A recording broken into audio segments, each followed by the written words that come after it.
Hola, ¿cómo están? Pues bienvenidos a esta su clase de Panorama del Antiguo Testamento 2. En esta ocasión vamos a cerrar nuestro bloque de profetas mayores y vamos a estudiar un libro que podríamos decir que es el Apocalipsis del Antiguo Testamento. En esta ocasión vamos a estudiar el libro de Daniel.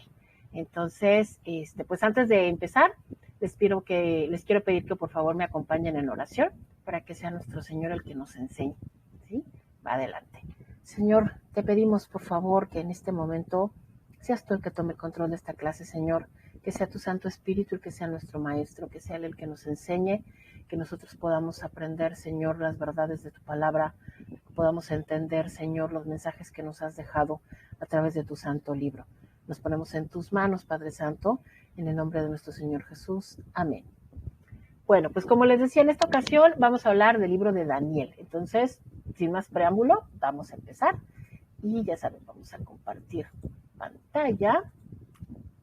Y entonces tenemos el libro de Daniel. El libro de Daniel que nos habla del futuro de Israel. Yo creo que es el libro profético en el que más extensamente se habla sobre el futuro de Israel y en donde podemos ver una cantidad muy grande de profecías que ya se han cumplido, específicamente refiriéndonos a Israel, al pueblo de Dios. ¿Quién era Daniel? Bueno, pues Daniel, su nombre quiere decir Dios es mi juez. Él es el autor del libro, él lo escribió. Y no sabemos exactamente, no tenemos datos de Daniel realmente, no tenemos una fecha exacta ni de su nacimiento ni de su muerte, tampoco sabemos nada de su familia. Lo único que se puede inferir respecto al origen de Daniel es que debió de haber pertenecido a la Casa Real de Israel, porque cuando a él le toca ser parte del primer grupo de deportados a Babilonia, y a Daniel lo llevan a vivir a la corte de Nabucodonosor. Así que esto nos puede indicar que Daniel pertenecía a la Casa Real de alguna manera. Él ofrece un relato personal de su vida mientras es llevado cautivo en el tercer año del rey Joacim. Eso fue alrededor del año 606 antes de Cristo, hasta el primer año del rey Ciro, que es más o menos el 536 antes de Cristo. La vida y el ministerio de Daniel llenan la totalidad de los 70 años de la cautividad. O sea, los 70 años que estuvo Israel cautivo en Babilonia son el ministerio de Daniel. Daniel fue profeta durante esos 70 años. Al comienzo del libro, Daniel es un adolescente y ya para el final del libro es un anciano más o menos de 80 años, un poco más. Se mantuvo apartado de las costumbres paganas que lo rodeaban y acatando las restricciones alimentarias de la ley, él se mantuvo fiel a lo que la ley marcaba. ¿Sí? Por obra de Dios fue nombrado ministro sobre Babilonia y jefe de todos los hombres sabios del reino, y mantuvo su influencia hasta el tercer año del reinado de Ciro, que les decía yo es más o menos el 536 antes de Cristo. Un dato interesante respecto a Daniel es que en contraste con la gran mayoría, yo creo, de los personajes bíblicos, Daniel se distingue porque no hay nada negativo escrito sobre él. No hay ni un solo pasaje en el que se diga que Daniel hizo algo malo, en que se diga que Daniel pecó de alguna manera, en la que se diga que Daniel, que Daniel hizo algo mal. No hay un solo pasaje que nos hable mal de Daniel, que nos diga que Daniel hizo algo malo. Y de acuerdo a la tradición judía, Daniel y sus amigos son los jóvenes a los que se refiere Isaías en una profecía que está en Isaías 39:7, que dice: de tus hijos que saldrán de ti y que habrás engendrado, tomarán y serán eunucos en el palacio del rey de Babilonia. Y esta profecía podría ser la explicación de por qué no hay registro de descendencia sobre la familia de Daniel. Ezequiel, Habacuc, Jeremías y Sofonías fueron profetas contemporáneos de Daniel. Vivieron más o menos, vivieron en la misma época de Daniel, no los 70 años, en diferentes partes, pero fueron contemporáneos. Las palabras clave que hay en este libro pues son valentía y preservar. Nos dice que el libro de Daniel relata varias historias memorables, ilustrando la valentía y la fidelidad de los hombres que ponen su fe en Dios. Y también se nos dice que a todos los que confían en Dios se les asegura que Él va a preservarlos y a final de cuentas que Dios va a preservar a su pueblo. El mensaje que nos da este libro es una visión extensa del futuro de Israel. Les digo, ese libro que probablemente habla más sobre el futuro de Israel, sobre lo que va a pasar a lo largo de, o sea, desde el momento de la cautividad hasta el fin de los tiempos, prácticamente. Vamos con un resumen rápido del libro. Les decía yo, Daniel forma parte del primer grupo de deportados y es educado en la corte. Él y sus 3 amigos se niegan a comer lo que se les ofrece y por lo tanto son castigados. Esta es una de las historias más famosas de la Biblia, en donde sabemos que los amigos, pero además aquí, ojo, los amigos de Daniel son enviados al horno. Daniel no fue enviado al horno. ¿Por qué? Porque Daniel ya empezaba a tener preeminencia en el reino, ya empezaba a tener un lugar. ¿Por qué? Porque Daniel logró interpretar el sueño de Nabucodonosor y esto pasó antes de el incidente del horno. Entonces, los que estuvieron en el horno fueron los amigos de Daniel, los 3 amigos de Daniel. Les decía, interpreta el sueño de Nabucodonosor y eso hace que Nabucodonosor lo eleve en el reino y posteriormente interpreta el mensaje que Dios le escribió a Belsasar en una pared que nadie podía entender. Daniel se lo interpretó. En tiempos de Ciro es arrojado al pozo de los leones por continuar orando hacia Dios, o sea, continuar orando al Señor. Hubo una ley, hubo una ley en la cual se prohibía adorar y orar a cualquier otro que no fuera el emperador, y lo hicieron específicamente los enemigos de Daniel, porque sabían que Daniel oraba y adoraba a su Dios, y Daniel siguió haciéndolo 3 veces al día, con las ventanas abiertas para que todo el mundo lo viera. ¿Cuál fue el resultado? Que aunque el emperador no quería, tenía que acatar su ley, y lo mandaron al foso de los leones, y también, esta es también una historia súper conocida, sabemos que el Señor lo libró de los leones, ¿sí? Después tenemos, un poco más adelante, Dios le dio visiones muy importantes a Daniel, muy extensas y muy importantes. Le dio la visión de las 4 bestias, le dio la visión del carnero y el macho cabrío, le dio la visión de las 70 semanas y finalmente el surgimiento del justo y eterno reino de Dios.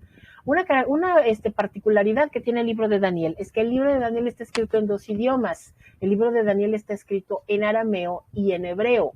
¿Sí? El arameo era el lenguaje popular en los territorios de Babilonia, Asiria y Persia, y era muy útil en las relaciones gubernamentales y comerciales. ¿Sí? Daniel 1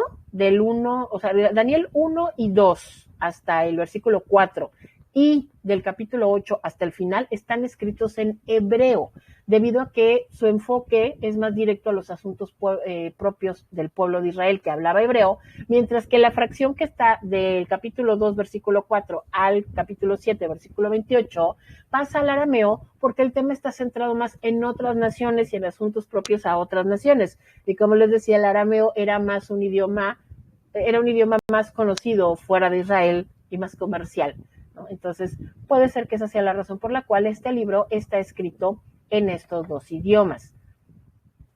Los temas principales de los que se habla en el libro de Daniel: Dios obra a través de las personas para llevar a cabo sus deseos, ¿sí? El plan de Dios siempre se va a cumplir y usa personas para eso. Si nos consagramos a Dios en nuestra vida, el bien triunfará sobre el mal. Aunque de pronto parezca que no es así, aunque de pronto parezca que los malos van ganando, no va a ser así. Dios se interesa en cada área de nuestra vida, aún en lo que comemos y en cómo lo hacemos.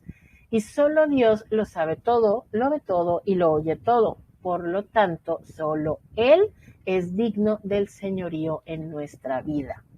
¿Sí? Vamos a entrar a las divisiones del libro de Daniel.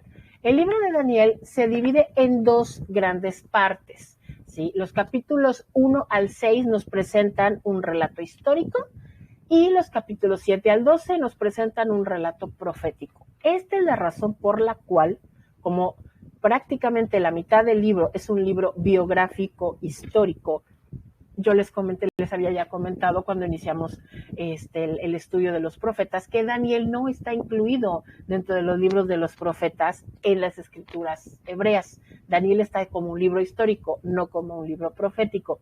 ¿Sí? Está en otra sección, digamos. Pero bueno, empezamos por la parte histórica, que son los primeros 6 capítulos, y entonces tenemos en el capítulo 1, se nos da la razón de por qué Daniel empieza a prosperar en el pueblo. Se nos describe la conquista de Jerusalén por parte a manos de los babilonios y se nos dice cómo Daniel junto con sus amigos y con muchas otras familias son deportados a Babilonia y por su valentía y obvias bendiciones de parte de Dios sobre ellos son promovidos al servicio del rey, son tomados y llevados a la corte. En el capítulo 2 se da la visión de la imagen que abarca el imperio mundial gentil. Daniel interpreta el sueño de Nabucodonosor, una gran estatua es una gran estatua donde se van narrando, señalando diferentes partes del cuerpo de la estatua, y estas diferentes partes del cuerpo son 5 imperios sucesivos que van a tener dominio sobre Israel, ¿sí? Estos mismos imperios son mencionados más adelante en otro capítulo de Daniel, en el capítulo 7. Son los mismos, y nada más que en ese otro capítulo son representados por 4 bestias enormes. ¿Cuáles son estos imperios? Son Babilonia, Media y Persia, Grecia, Roma y el imperio romano, que es reavivado al final de los tiempos. Cada uno se va diferenciando del anterior con la disminución gradual de la calidad del metal. La estatua es de metal, pero de diferentes metales. Babilonia es la cabeza de oro, y después los medos y los persas, aunque no tuvieron la misma gloria de Babilonia, no son inferiores a Babilonia en fuerza, porque prevalecieron y conquistaron a este reino, pero por eso a ellos les toca la plata. En el caso de Grecia, le toca el bronce, que es menos glorioso, menos valioso que la plata, pero es más fuerte, por lo que domina toda la tierra. Alejandro Magno es representado en este imperio y llegó a tener dominio sobre el mundo entero conocido, incluyendo Israel, desde Europa hasta Egipto e India. Mientras tanto, el hierro representa a Roma. Los ejércitos romanos utilizaban armaduras de hierro y fueron conocidos como las legiones de hierro. Y la piedra que rompe esta estatua es obvia y evidentemente nuestro Señor Jesús, en su segunda venida como el Hijo del Hombre, y destruirá el cuarto imperio en su fase final, o sea, el imperio romano en su fase reavivada. La ruina total del poder gentil tras la venida de Cristo resultará en el establecimiento del reino milenario, el último imperio que continuará hasta la eternidad. En el capítulo 3 tenemos esta historia que es súper conocida, que es yo creo que una de las historias más conocidas de la Biblia, en donde vemos cómo Nabucodonosor manda hacer una gran estatua de sí mismo y obliga a todo el pueblo a adorarla. Sin embargo, los amigos de Daniel, Sadrach, Mesach y Abednego, se rehúsan y entonces son enviados a ser quemados vivos a un horno, ¿sí? Se los echan a un horno de fuego.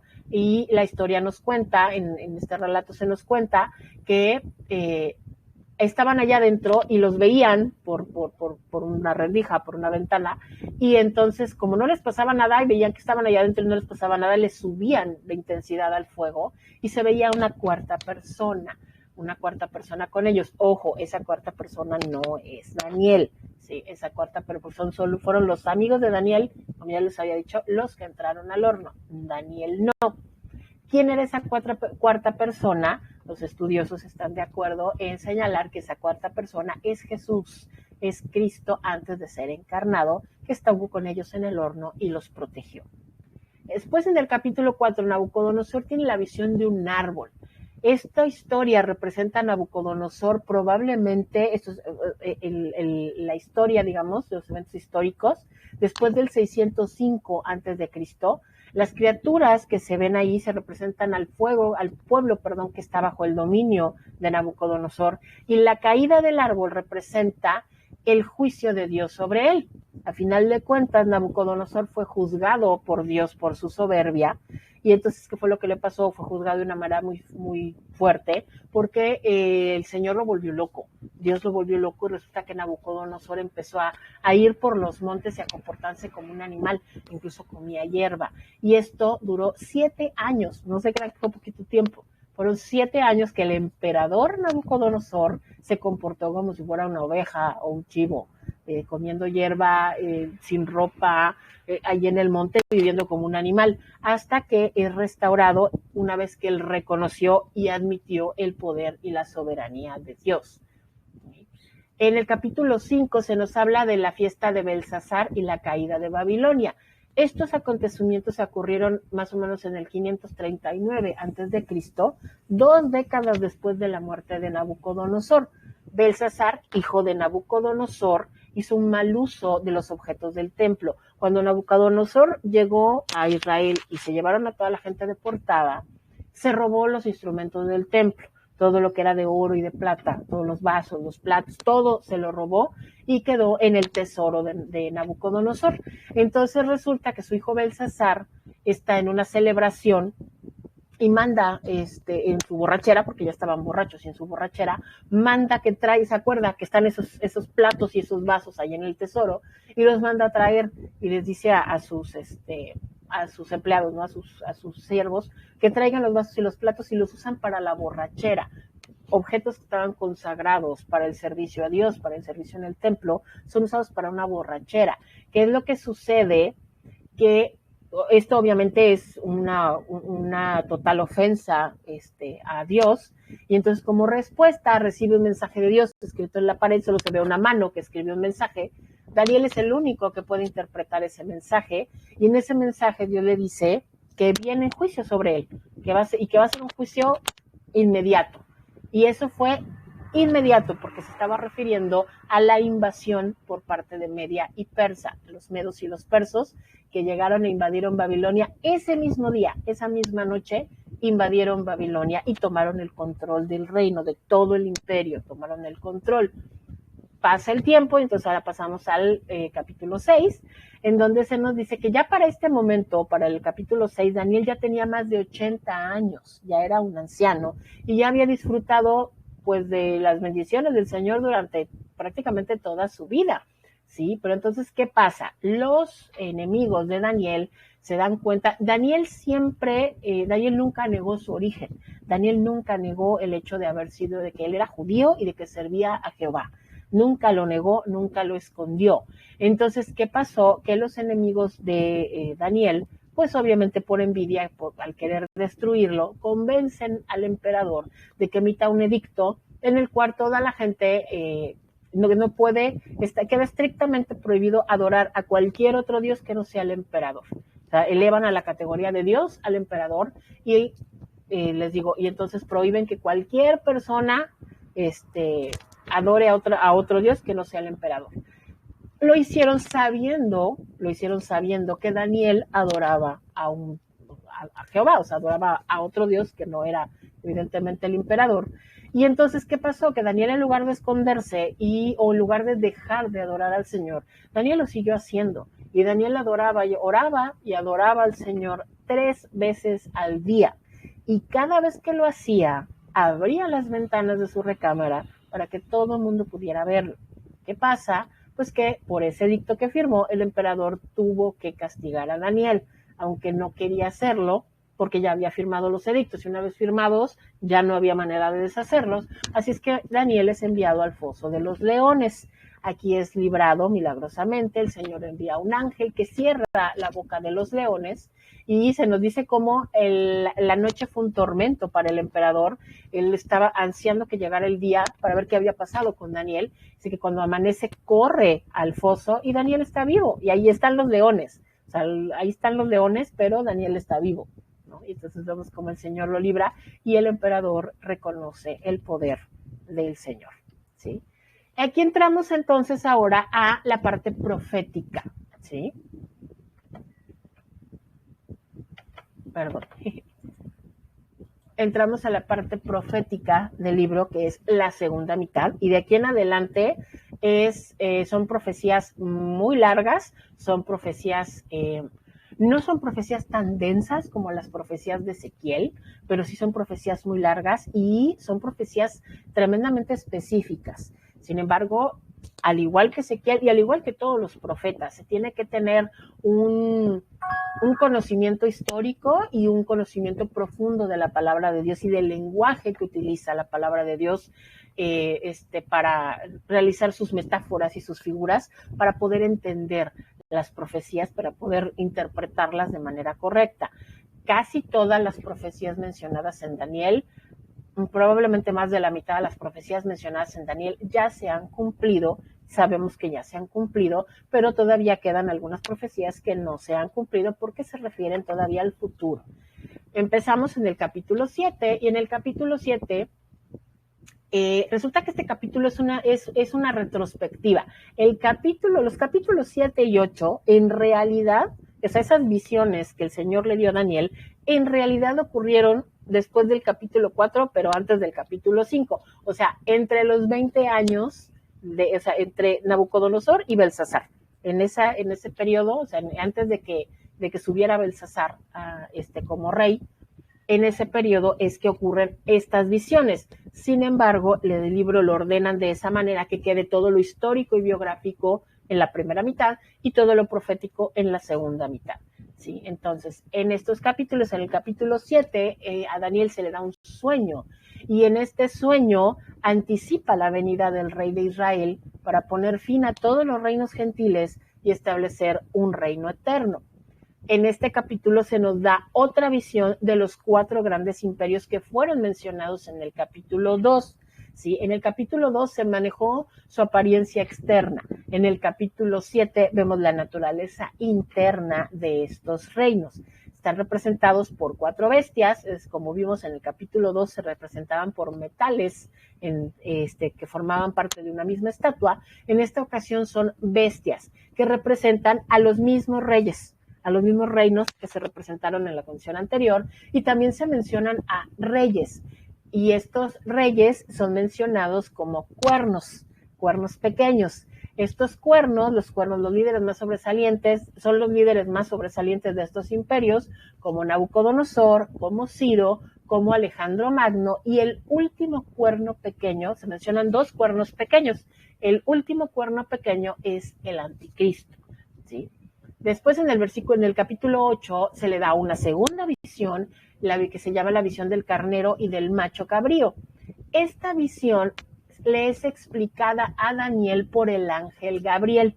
Sí, y por cierto, esta es la primera vez en la Biblia que se menciona el nombre de un ángel, que se dice que un ángel tiene nombre y es el ángel Gabriel. Ahora, en la visión, ¿qué es lo que ve Daniel? Ve a un carnero que representa el imperio de Media y Persia como un todo, o sea, es un carnero, pero tiene 2 cuernos. Esos 2 cuernos representan a las 2 mitades del imperio, a los medos y a los persas, que se unieron como uno solo. El cuerno más alto que aparece después representa a Persia, porque Persia adquirió preeminencia. El macho cabrío representa a Grecia, con su gran cuerno que es Alejandro Magno, quien junto con su ejército de 35,000 soldados se desplazó con enorme rapidez por todo el mundo conocido.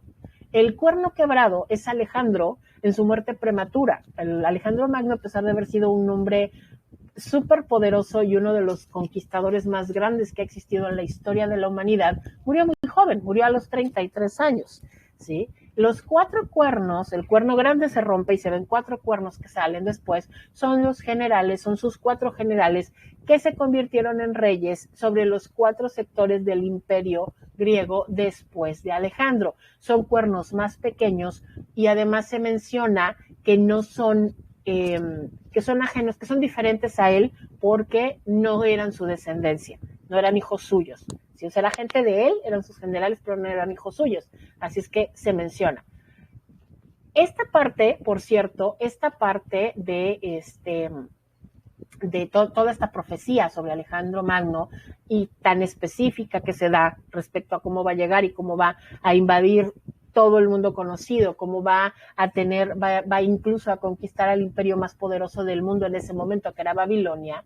Esta profecía fue la que salvó de la destrucción a Jerusalén. Cuando Alejandro Magno llegó a las colinas de Jerusalén, los sacerdotes llevaron los libros, llevaron los rollos de las profecías a Alejandro y le mostraron que Dios había hablado de él hacía tiempo, hacía cientos de años atrás, había hablado de él y que ese macho cabrío que estaba conquistando todo era él. Eso fue lo que hizo que Alejandro perdonara Jerusalén y no la destruyera. Bueno, después tenemos que el cuerno pequeño, se habla de 2 cuernos pequeños. El primer cuerno pequeño es Antíoco Epífanes, que surgió después del Tercer Imperio para gobernar sobre la división del imperio sirio. Aquí ya estamos hablando entre el 175 y el 164 antes de Cristo, ¿sí? Y es el mismo rey que se ve más adelante también en el capítulo 11, es el mismo. Ahora, después hay un cuerno pequeño similar, y este cuerno pequeño, que no es Antíoco, es el anticristo del final de los tiempos. La razón por la que ambos se describen como un cuerno pequeño es porque uno es la figura anticipada del otro. Después en el capítulo 9 tenemos, yo creo que es uno de los capítulos más controversiales, uno de los capítulos que ha dado pie a las más grandes malinterpretaciones de la Biblia, y de hecho este capítulo ha incluso dado pie al nacimiento de religiones completas, porque en este capítulo es cuando el Señor le da a Daniel la visión de las 70 semanas. Primero, el capítulo comienza con la oración de Daniel, donde reconoce, es una oración hermosa, en donde Daniel reconoce el pecado del pueblo, cómo se han alejado de Dios y pide perdón a Dios por el comportamiento del pueblo. Ojo, esto es lo que hace un verdadero líder, ¿saben? Esto es lo que hace un líder de verdad puesto por Dios. Como les comentaba yo al principio, es de notar que no hay una sola mención, ni en el libro de Daniel ni en ningún otro libro, de algún aspecto negativo de Daniel. Daniel siempre fue un hombre que se comportó de manera recta y de manera justa delante de Dios. Sin embargo, cuando reconoce el pecado del pueblo, cuando reconoce y le pide perdón a Dios, habla en plural. Dice, te hemos olvidado, te hemos dado la espalda. Habla en plural, a pesar de que, pues podríamos decir que técnicamente Daniel no lo hizo, y no lo hizo, puesto que vaya, Daniel incluso se enfrentó a la muerte por obedecer a Dios. Entonces Daniel no era parte del pecado del pueblo. Sin embargo, cuando le pide a Dios clemencia, le pide perdón y le pide misericordia para el pueblo, para ellos, lo hace hablando en plural. Y esto es una de las grandes enseñanzas que deja Daniel para nuestros líderes y para todos, ¿saben? Para todas las congregaciones. El hecho de que si de pronto a lo mejor ninguna congregación es perfecta, ningún cuerpo en Cristo es perfecto porque somos seres humanos. Y si de pronto podemos darnos cuenta o es evidente que hay pecado en la congregación o que la congregación está fallando en algo y el Señor mueve nuestro corazón, el Espíritu Santo mueve nuestro corazón a pedir perdón, a pedir misericordia por el pueblo, o sea, por el cuerpo, no lo hagamos en esta actitud de como yo no lo estoy haciendo, Señor, perdónalos a ellos, sino yo también formo parte de ello, aunque a lo mejor yo no lo estoy haciendo, pero somos uno y yo también formo parte de ellos. Y entonces yo clamo por mí, tanto por mí como por ellos, ¿sí? Ahora, les decía, este capítulo también contiene la mundialmente famosa profecía de las 70 semanas sobre el tiempo de la venida del Mesías y su muerte. En el caso de estas semanas que se mencionan aquí, estas semanas son años, equivalen a años, mientras que hay semanas que corresponden a días, estas las vamos a ver más adelante en el capítulo 10. Ahora, el intervalo que va desde que el monarca persa Artajerjes, perdón, pero el nombre está muy raro, para que se reconstruya Jerusalén, spoiler, estos son los eventos de Nehemías, esto va, o sea, se abarca este tiempo desde la reconstrucción, desde este decreto de reconstrucción de Jerusalén hasta el reino del Mesías. ¿Sí? O sea, estamos hablando de que estas 70 semanas en realidad es un periodo de miles de años. ¿Sí? Ahora, este panorama incluye, primero habla de 7 semanas de 49 años que marcan el final de la carrera de Nehemías con la construcción de la calle y el muro, así como el final del ministerio de Malaquías, que es el último profeta, y el cierre del Antiguo Testamento. Eso estaría englobado en las 7 primeras semanas que corresponden a 49 años. Después tenemos un periodo de 62 semanas que constituyen 434 años hasta la primera venida del Mesías. O sea, es el tiempo de silencio. Es un total de 483 años desde que se empieza, desde las 7 semanas, y es cuando llega Jesús. Y esta profecía se cumple con la entrada triunfal de Jesús a Jerusalén. ¿Recuerdan? Precisamente el instituido Domingo de Ramos, que por cierto, si alguien está viendo esto otro día, este día que estoy grabando este video es Domingo de Ramos, hoy se conmemora ese evento específicamente. Aquí también se nos dice cómo al Mesías se le quitará la vida. Y después nos dice que los últimos 7 años, o la semana 70, corresponde al tiempo del anticristo, la gran tribulación. Por lo tanto, esos 7 años que faltan, o esta última semana, todavía no ocurre. Sí, todavía no ocurre. Y esta última semana, que es la que todavía no ocurre, es la que es una de las profecías más malinterpretadas, más mal utilizadas, que ha sido objeto de mucho estudio, de mucha controversia, pero al final de cuentas es algo que no ha sucedido y que no sabemos cuándo va a suceder. Ojo, no sabemos cuándo va a suceder, ¿sí? Y entonces hemos tenido ejemplos a lo largo de los milenios, a lo largo de estos 2000 años, desde la entrada de Jesús a Jerusalén hasta el día de hoy. Han pasado poquito más de 2000 años. Y en estos 2000 años ha habido muchísimas personas que han intentado explicar, intentado situar esta última semana para poder saber la fecha de la segunda venida de Cristo. Y les decía, esto ha dado incluso no solo incluso a falsas doctrinas o a malas doctrinas, ha dado pie incluso al nacimiento de religiones, porque tanto los adventistas como los testigos de Jehová, ojo, los dos, los adventistas y los testigos de Jehová, nacen de una mala interpretación de esta última semana. ¿Sí? O sea, tanto Russell, que fue el fundador de los Testigos de Jehová, como Ellen Harmon White, que es la fundadora de los Adventistas, se separan de un movimiento bautista, de hecho, porque se empeñan en dar una fecha para la segunda venida, en hacer sus cuentas utilizando las semanas de Daniel y establecer una fecha para la segunda venida de Cristo. Esto ha pasado, le digo, incluso hay 2 religiones, ha pasado muchísimo en estos momentos. En abril del 2022 acabamos de pasar una de las últimas revelaciones a este respecto fue de un pastor muy famoso, un pastor que había sido considerado como un pastor de sana doctrina, un pastor, un gran maestro de escatología, de hecho, un gran maestro sobre los últimos tiempos, que es el doctor Armando Alducin, y que de pronto lanza un video estableciendo una fecha y diciendo que con seguridad Jesús va a regresar en el 2028. Utilizando una cuenta, haciendo sus cuentas, utilizando este capítulo y las semanas de Daniel. Gracias a Dios el Señor tocó su corazón y le hizo darse cuenta de su error, y el doctor Alducin ha sacado un video ofreciendo una disculpa a la cristiandad, porque reconoce que no estuvo bien lo que hizo y que no es correcto y que no estuvo bien. Pero vaya, o sea, por cada Alducin que se arrepiente de esta mala interpretación, tenemos a un Russell y a una White que crean movimientos completos, ¿no? Entonces hay que tener mucho cuidado con este asunto. Mi gran recomendación a nivel personal es, hermanos, no hagan cuentas, no intenten hacer cuentas, sí, porque no es el punto por el cual el Señor dejó esta información. Esta información es para el futuro y la está dejando para que cuando llegue ese futuro entendamos qué es lo que va a pasar, entendamos qué está pasando en ese momento, a qué se refería y qué es lo que sigue.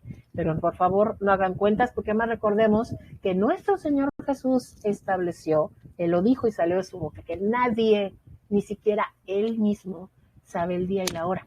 El único que sabe cuándo va a ser la segunda venida de nuestro Señor Jesús es el Padre. No lo sabe ni siquiera nuestro Señor Jesús, ni el Espíritu Santo, solo el Padre. Nadie lo sabe. Entonces, si ni siquiera Jesús lo sabe, ¿cómo lo va a hacer un ser humano? Entonces, bueno. Después pasamos al capítulo 10, y en este capítulo 10, un ángel visita a Daniel, y un ángel visita a Daniel. Daniel tiene la visión de un mensajero, y es un mensajero que necesitó la ayuda del ángel Miguel en algún momento para poder llegar.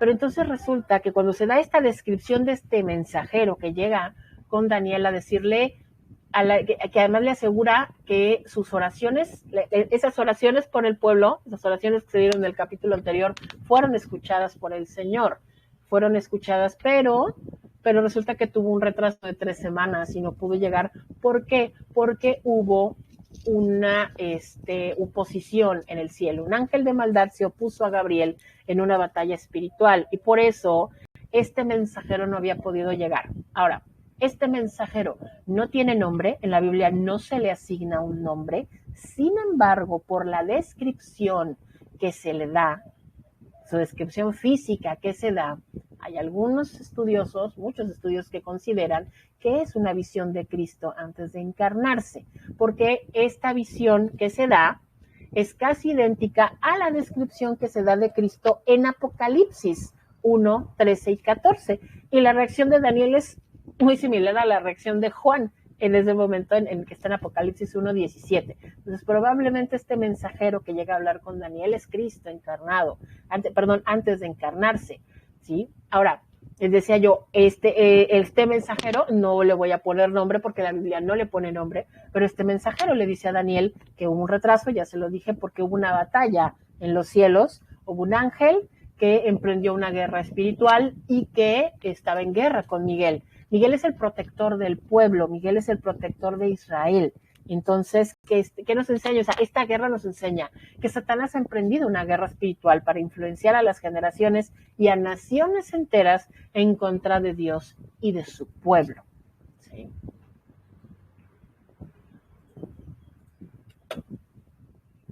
Y en los últimos 2 capítulos tenemos, en el capítulo 11, retoma la predicción de los acontecimientos en el fin de los tiempos, se vuelve a hablar de los reyes que gobernarían a Israel, vuelve a hablar de los reyes que corresponden a Atarjerjes, Alejandro Magno y Antíoco Epífanes.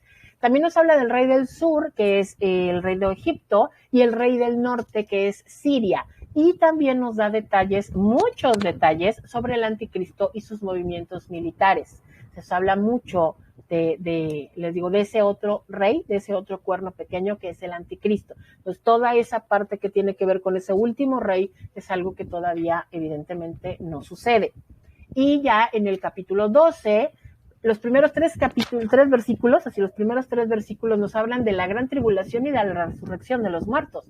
Se nos dice, habla del tiempo de supremacía del anticristo durante el breve periodo de tribulación final, y también se nos habla que se van a levantar 2 grupos de entre los muertos, los que tuvieron fe, que van a ser resucitados para vida eterna, y el resto de las personas que no fueron salvas y van a ser resucitados para tormento eterno. Y el final del capítulo 12, del 4 al 13, nos habla y se refiere a la 70ª semana de la tribulación, el tiempo de tribulación cuando el cuerno pequeño o rey voluntarioso que persigue a los santos se va a manifestar. La salvación vendrá a los judíos, a muchos judíos durante este tiempo, y de hecho el profeta Zacarías dice que será 1/3 de los judíos los que serán salvos en este periodo de tiempo, y después nos habla del reino milenario, y al final del libro se le anuncia a Daniel su propia muerte y se le dice que terminará sus días, que llegará el fin de sus días. Vamos a terminar de compartir.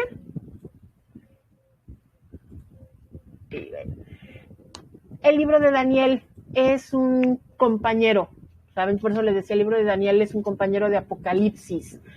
Son libros muy similares, contienen mucho lenguaje figurado, obviamente contienen extensas profecías muy, muy grandes, pero además muchas figuras, muchas metáforas, muchas similitudes, y el intento de adaptar las profecías de Daniel y Apocalipsis a los hechos de la historia humana, tratar de encajarlos así de esto es esto, esto es esto, esto es esto, ha ocasionado muchísimos conflictos, divisiones en iglesias, divisiones en denominaciones, creaciones de religiones nuevas, como yo les decía, y saben, a pesar de que tienen tantas similitudes, yo creo que la más grande diferencia que tienen Daniel y Apocalipsis es que Daniel es una profecía cerrada, mientras que Apocalipsis es una profecía abierta. ¿A qué me refiero con esto? En Daniel 12:9 se le dice a Daniel que cierre esta profecía, pero esto de cerrarse no quiere decir que es para que la mantenga en secreto y nadie se entere, sino para que sea preservada para el futuro. Se está refiriendo al hecho de que la cierre, o sea, de que la conserve, de que la preserve para los tiempos futuros. Mientras que Apocalipsis, en Apocalipsis 21:10, ya casi al final, se nos dice que es una profecía abierta. ¿Por qué? Porque esta ya no tiene que ser preservada, esta profecía tiene que estar abierta y disponible porque el día está cercano. El día está cercano, pero mucho, o sea, la Biblia se complementa. Entonces, gracias al Señor, nosotros ya tenemos toda la Biblia completa. Y entonces, Daniel nos sirve mucho para entender Apocalipsis, pero también al revés. Sí, o sea, Apocalipsis lo podemos entender a la luz de Daniel y podemos entender Daniel gracias a Apocalipsis. Sí, o sea, los libros se complementan. Son los libros que más hablan sobre el fin del mundo, sobre los eventos finales, y por eso les decía, Daniel podría ser fácilmente considerado el Apocalipsis del Antiguo Testamento. Bueno, pues esto es todo por hoy. Muchas gracias por acompañarnos, muchas gracias pues si alguien está viendo estas clases, aparte de las personas que están inscritas a la clase, pues muchas gracias por acompañarnos. Yo sé que estos libros son complicados, yo sé que estas porciones de la escritura son complicadas, pero no nos frustremos. El mismo consejo que les di con Ezequiel se los doy ahora con Daniel. No nos frustremos si no entendemos alguna porción. Y en el caso específico de Daniel, como ya se los dije, por favor, no intentemos ajustar los eventos históricos, hacer encajar a fuerza los eventos que son mencionados en Daniel en eventos históricos que ya sucedieron, y no hagamos cuentas, por favor, no hagamos cuentas, no tiene absolutamente ningún caso, porque no le vamos a atinar. Entonces, y solamente nos vamos a enfrascar en algo que no tiene sentido, porque no está dispuesto por el Señor que sea algo que nosotros sepamos. El lugar, recuerden que el tiempo y la hora, nadie la sabe. Entonces, los dejo con ese consejo. Muchas gracias por acompañarme y nos vemos en la próxima clase. Dios los bendiga. Adiós.